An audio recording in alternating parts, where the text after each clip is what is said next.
அகிலமெங்கும் உள்ள தமிழ் நேயர்கள் அனைவருக்கும் பரம்பரை ஜோதிடர் உங்கள் மனோ பாலாஜியின் அன்பான வணக்கம்.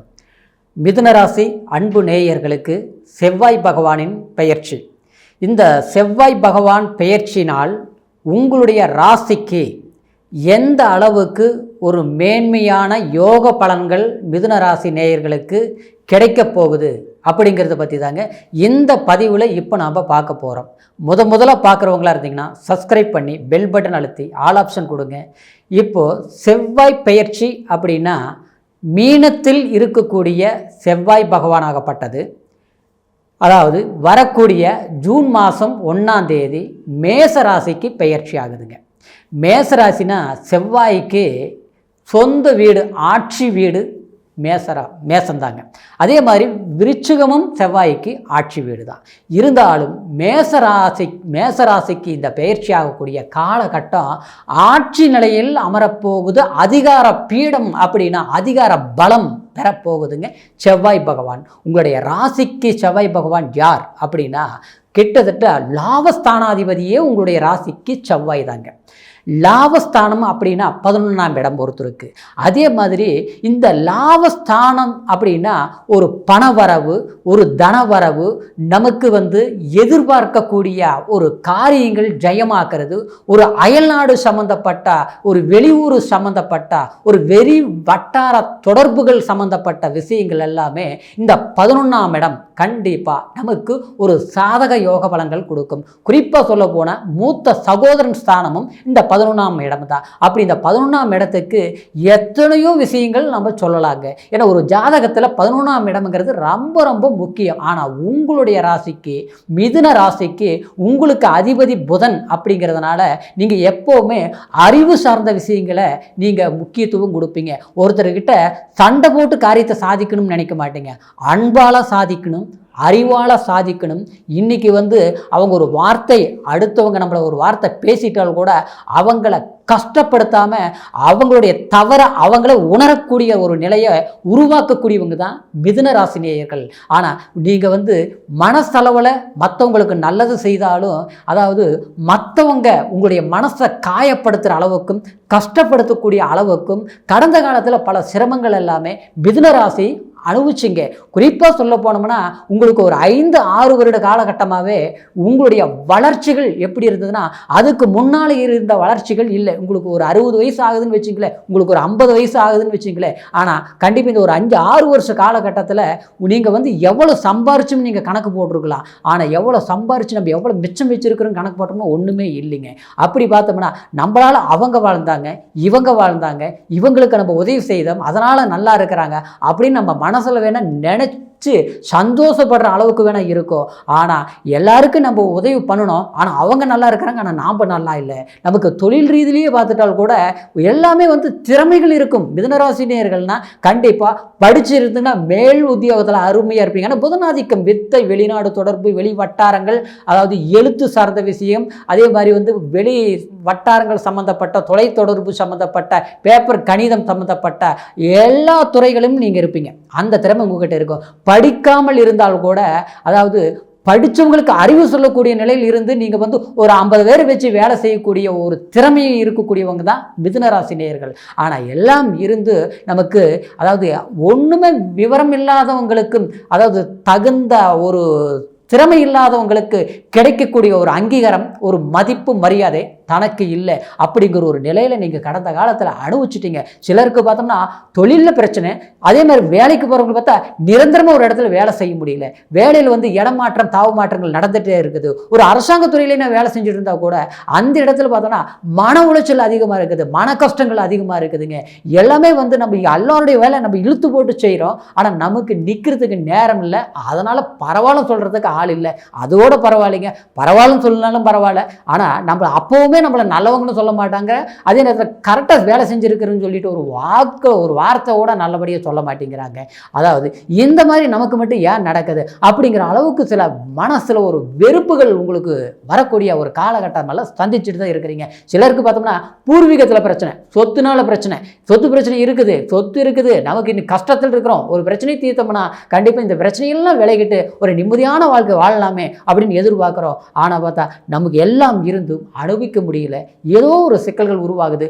கொடுக்குறவங்க கரெக்டாக இருந்தால் கூட அது கெடுக்கிறவங்க 4 பேர் இருக்கிறாங்க. அதனால் எந்த பிரச்சனையும் முடிய மாட்டேங்குது.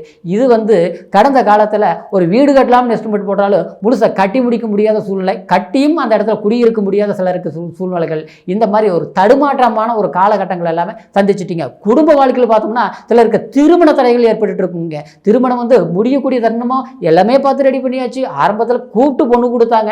ஆனால் இன்னைக்கு பார்த்தோம்னா நாம் தேடி போனால் கூட எல்லாமே ஒத்து வரக்கூடிய நேரத்தில் நம்ம அன்னைக்கு வேண்டாம்னு சொன்னோம், ஆனால் இன்னைக்கு வேணும்னு போனால் கூட ஜாதக பொருத்தம் இருந்தால் பொண்ணு பிடிக்கல, பொண்ணு பிடிச்சா பொருத்தம் இல்லை. ஆக மொத்தம் எல்லாமே சரியாக இருந்தாலும் ஏதோ ஒரு விதத்தில் தடங்கள் ஆகுது, சுபகாரியங்கள் பண்ண முடிய மாட்டேங்குது, கால தாமதங்கள் ஆகுது. எல்லாம் இருந்து நமக்கு வாழ்க்கை நிம்மதி இல்லை அப்படிங்கிற ஒரு நிலை. சிலருக்கு மிதுன ராசி நேயர்களுக்கு உண்மையிலேயே இந்த 5 வருஷ காலகட்டத்துக்குள்ள திருமணம் பண்ணவங்களுக்கு சில பேருக்கு பார்த்தோம்னா சில பிரச்சனைகளாகவே இருக்குது. ஒற்றுமை இல்லாத நிலை. நல்லா வாழ்ந்தோம், அருமையாக போயிட்டு இருந்தது, இப்போ பார்த்தா பிரச்சனை ஆகி போச்சுங்க. அவங்க சொல்கிறது நமக்கு பிடிக்கல, நாம் சொல்கிறது அவங்களுக்கு பிடிக்கல, மனைவிக்கு பிடிக்கல. கணவன் எப்படியோ என்ன நம்ம அவசரப்பட்டு கல்யாணம் பண்ணிட்டோமா, ஏன் இப்படி போயிட்டு இருக்குது வாழ்க்கை, இப்படியே போச்சுன்னா எதிர்காலம் எப்படி இருக்கும், இதிலிருந்து மீண்டு வரமா, விடவும் முடியல, பிடிக்கவும் முடியல, சேர்ந்து வாழவும் முடியல, ஏதோ ஒரு போராட்டமான காலங்களாக இருக்குது. அப்படிங்கிறவங்களுக்கு கண்டிப்பாக இந்த செவ்வாய் பகவானுடைய பெயர்ச்சி உங்களுக்கு வரக்கூடிய ஜூலை மாதம் 12ஆம் தேதி வரைக்கும் இருப்பதனால கண்டிப்பாக உங்களுக்கு லாபஸ்தானாதிபதி லாபத்திலே இருக்கிறதுனால உங்களுக்கு தனவரவு பணவரவு மட்டும் கிடையாதுங்க. அதாவது குடும்ப பிரச்சனைகளும் தீரும், சில சிக்கல்கள் தீரும். பூமி சார்ந்த, ஏன்னா செவ்வாய்ங்கிறது பூமிக்காரகன். அதே சமயத்தில் கட்டடம் சம்பந்தப்பட்ட விஷயங்கள், இயந்திரங்கள் சம்பந்தப்பட்ட விஷயங்கள், அதை நெருப்பு சார்ந்த தொழில்கள் பண்ணக்கூடியவங்க, ஒரு ஹோட்டல் மேனேஜ்மெண்ட்டாக இருந்தாலும் சரி, ஒரு வெளி பிரயாணங்கள் செய்து ஒரு வாகன ஓட்டிகளாக இருந்தாலும் சரி, இல்லை வாகன தயாரிப்பு சம்பந்தப்பட்ட விதங்கள் வேலை செய்யக்கூடியவங்களாக இருந்தாலும் சரி, எல்லாருக்குமே இந்த செவ்வாய் பகவான் பெயர்ச்சி உங்களுக்கு கண்டிப்பாக தன்னம்பிக்கை மட்டும் கிடையாதுங்க, தனக்கு தகுந்த ஒரு லாபத்தை கொடுக்கக்கூடிய ஒரு வாய்ப்புகள் அமையுங்க. அதே சமயம் இந்த செவ்வாய் பகவானப்பட்டது கரெக்டாக 4ஆம் பார்வையா உங்களுடைய ராசிக்கு 2ஆம் இடத்தை தனஸ்தானத்தை பார்க்குதுங்க. அப்போ தனஸ்தானத்தை பார்க்கும்போது உங்களுடைய வாக்கில் ஒரு தைரியம் வரும், உங்களுடைய பேச்சில் ஒரு அதிகார பலம் இருக்கும். முதல்லலாம் நீங்கள் ஒன்று பேசின வார்த்தை கரெக்டாக இருக்கும், ரைட்டுனா ரைட்டு, தப்புனா தப்பு, எத்தனை பேர் நடந்ததுன்னா அழிச்சு சொல்லுவீங்க. அது உங்களுக்கு வார்த்தைக்கு பலமும் இருந்தது, அந்த பேச்சும் கரெக்டாக நடந்தது. அந்த வார்த்தை நம்ம சொன்னாலும் அது 4 பேர் பரவாயில்லைங்கிற அளவுக்கு நம்மளுடைய ஒரு அங்கீகாரம் கிடைச்சது. ஆனால் இப்போ நம்ம நல்லதே சொன்னாலும் கெட்டதுன்னு வருது.